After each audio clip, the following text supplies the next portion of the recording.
Hello everyone, Mayuri है। अभी जैसे कि हम लोगों ने लास्ट क्लास में जो टॉपिक कंप्लीट किया था वो है बैलेंस्ड और अनबैलेंस्ड फोर्स। तो अभी एक बार थोड़ा रिकैप कर लेते हैं।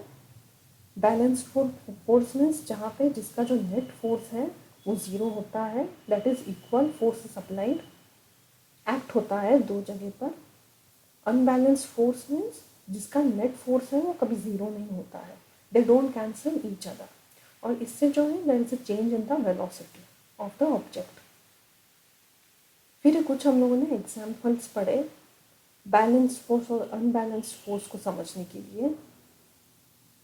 फिर हम लोगों ने ये फ्रिक्शनल फोर्स पढ़ा कि फ्रिक्शनल फोर्स भी कैसे अनबैलेंस्ड फोर्स और अनबैलेंस्ड फोर्स हम लोगों ने समझा फ्रिक्शनल फोर्स में। अभी हम आज का नया टॉपिक है वो चलते हैं first law of motion.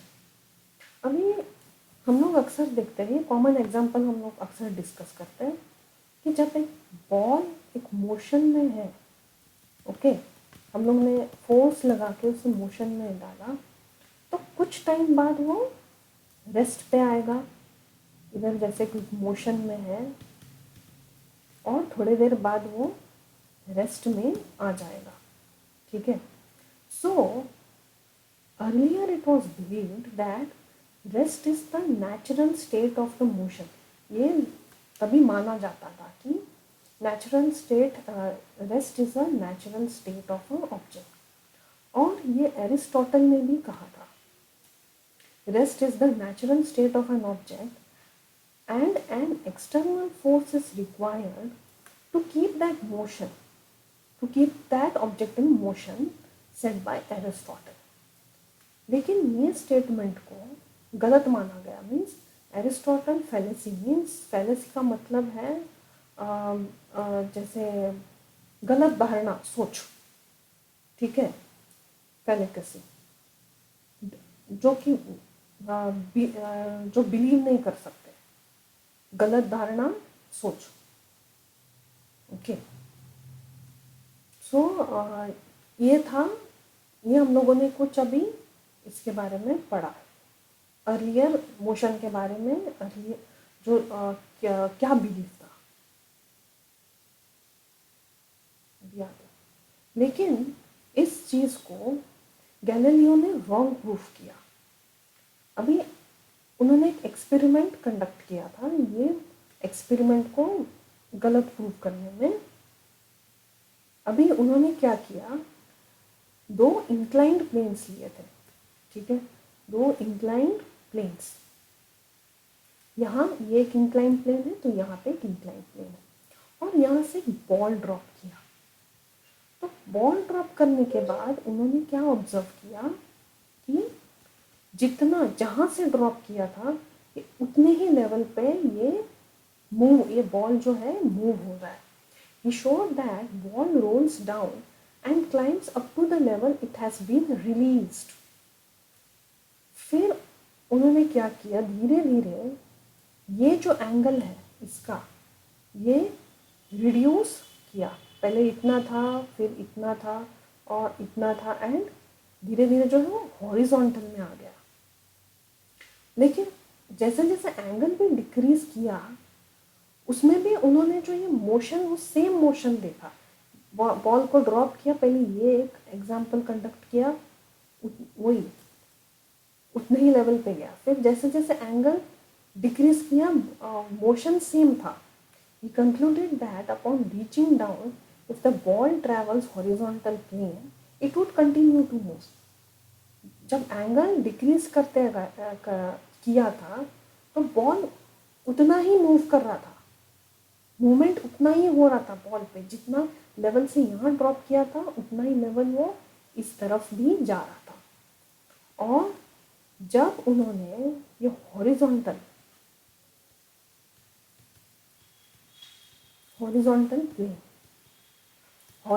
Plane में क्या ऑब्जर्व किया कि बॉल आगे तक मूव होता गया, आगे तक वो कंटिन्यू किया मूव करने के लिए। Therefore, he stated that an unbalanced force is required to change the motion of the object, but no net force required to sustain the uniform motion. Okay अभी इस चीज़ को, ये जो एक्सपेरिमेंट को न्यूटन ने कंटिन्यू किया था. Isaac Newton continued to work on Galileo's experiment and gave 3 laws of motion. तो ये फर्स्ट लॉ हम पहले डेफिनेशन पढ़ लेते हैं. The first law of motion states that an object remains in a state of rest or uniform motion in a straight line. इधर straight line के बारे में बात किया है, कर्व नहीं. कर्व्ड या दूसरे शेप का कोई ये नहीं है, पाथ नहीं है. Straight line unless compelled to change the state by an applied force. मतलब अगर रेस्ट पे है, अगर अप्लाइड एक्सटर्नल फोर्स अगर अप्लाई किया तो मोशन में है.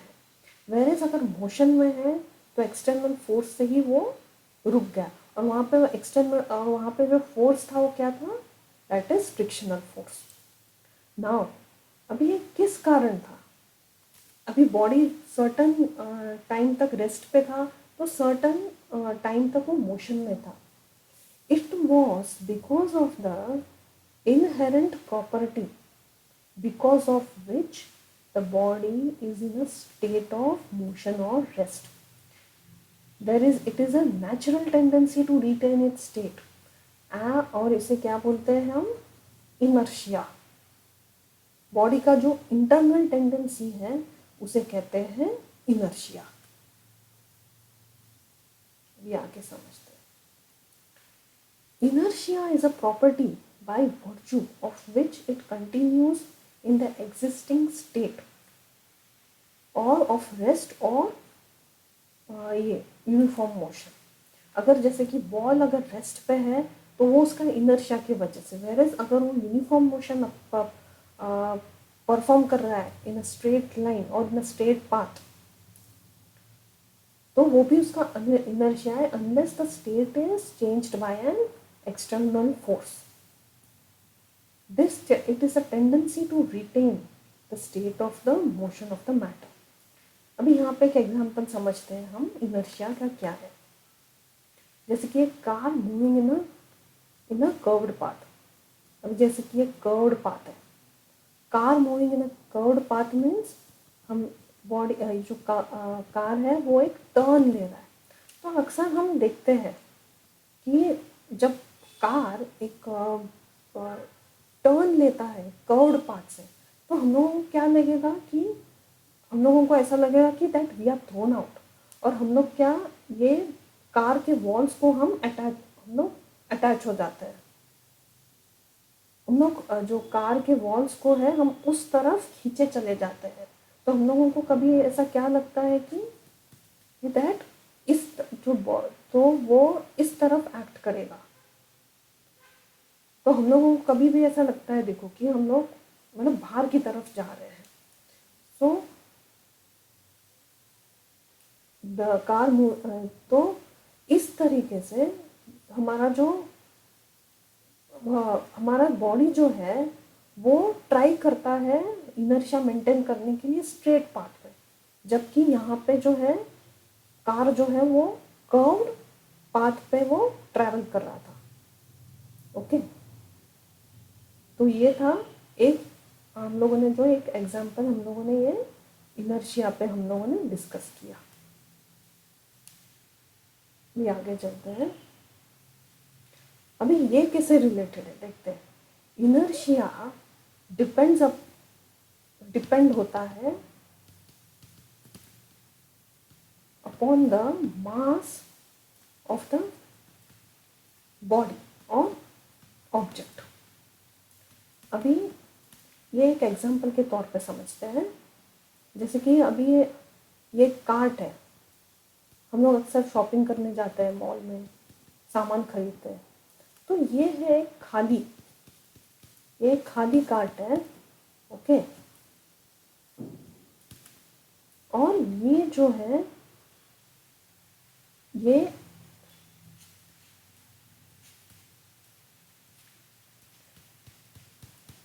इसमें थोड़ा सामान हम लोगों ने ले लिया, और तुम लोगों ने जैसे कि ये कार्ट को, अब ये खाली कार्ट को, this is a empty cart, अभी जब हम एम्प्टी कार्ट को पुश करते हैं तो उसे हम लोग रोक सकते हैं, उसे आराम से रोक सकते हैं हम। क्यों?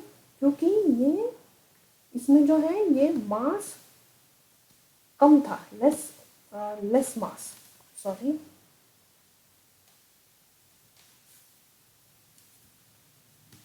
लेस मास।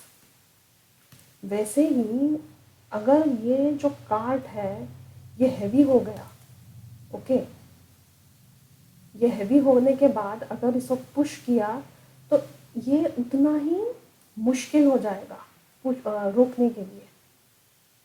क्यों? It will be little difficult to stop. क्यों? क्योंकि इसमें ये मास जो है वो ज़्यादा था।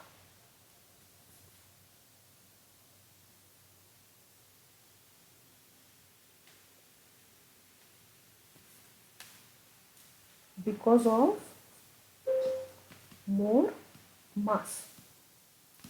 तो जितना ज़्यादा मास उतना ज़्यादा इनर्शिया, जितना लेस मास उतना लेस इनर्शिया। सो ये ऐसा ही समझ लेते हैं, मोर मास is equals to more inertia and less mass is equals to less inertia। तो ये अक्सर हम डेली लाइफ में भी देखो, जो लाइटर ऑब्जेक्ट्स हैं वो हम आराम से पकड़ पाते हैं, वेरिस थोड़ा हैवी ऑब्जेक्ट्स है वो पकड़ना थोड़ा मुश्किल हो जाता है। क्यों? Because of inertia. और जितना ज़्यादा मास है या जितना कम मास है वो उसका इनर्शिया है।